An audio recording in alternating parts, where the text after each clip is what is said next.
ආයුබෝවන් සුබ දවසක් වේවා ඔබ සියලුම දෙනාට.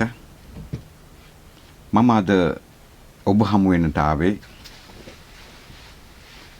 මේ ලෝකේ පුරාම විනාශයක් පිළිබඳව එල්නිනෝ නැමැති ඒ භයානක කාල පරිච්ඡේදයක් පිළිබඳව දැන් කතා වෙමින් පවතින නිසා මෙහි ඇත්ත නැත්ත මා දන්නා තරමින් ඔබට පැහැදිලි කරන්න. අපි දන්නවා අපිට හොඳ උදාහරණයක් තියෙනවා ඒ තමයි ලෝක විනාශය. එදා ඒ ලෝක විනාශය පිළිබඳව බොහෝ දෙනා කතා කරමින් සිටියේදී අපි ප්‍රකාශ කරා එදා පැහැදිලිවම දෙව්සඳ පුවත්පතිනුත් ඊට පහුවදත් ඒ ජනවාරි 1 වෙනිදාත් සුපුරුදු පරිදි සූර්යා උදේම අපට දැක ගන්නට පුළුවන් කියලා ඉර උදා වෙනවා. එහෙමනම් මේ එල්නිනෝ පිළිබඳව කතා කරද්දී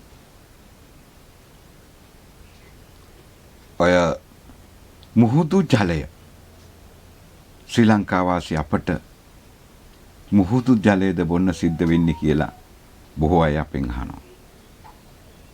අපි ඒ තරම්ම පහු කරලා නැහැ. මේක බෞද්ධ රටක්. මම කියනවා පැහැදිලිවම. ඔබ දන්නවා එදා කතරගම දෙවිඳුන් වැඩ සිටි සමයේ ජීවමාන වැඩ සිටින විට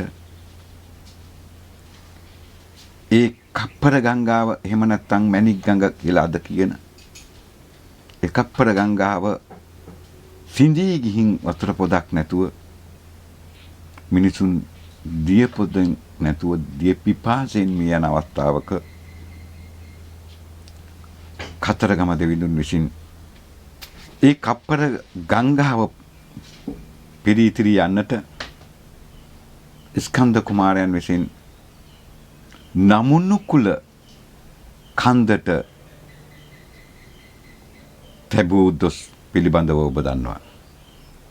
ඒ දොස් තබමින් නමුනුකුල කන්දෙන් ආරම්භ වෙන ඔය කප්පර ගංගාව එහෙම නැත්නම් මැණික් ගඟ ජලයෙන් පුරවන්නට එදා සමත් වුණා. ඒ තරම් ශ්‍රේෂ්ඨ භූමියක් මේ ලංකා භූමිය. එහෙමනම් මේ බෞද්ධ රටේ සිටින සදහැවත් ඔබට කිසිසේත්ම මුහුදු ජලය බොන්නට සිද්ධ වෙන්නේ නැහැ. ඒක මම වක්කීමෙන් කියනවා.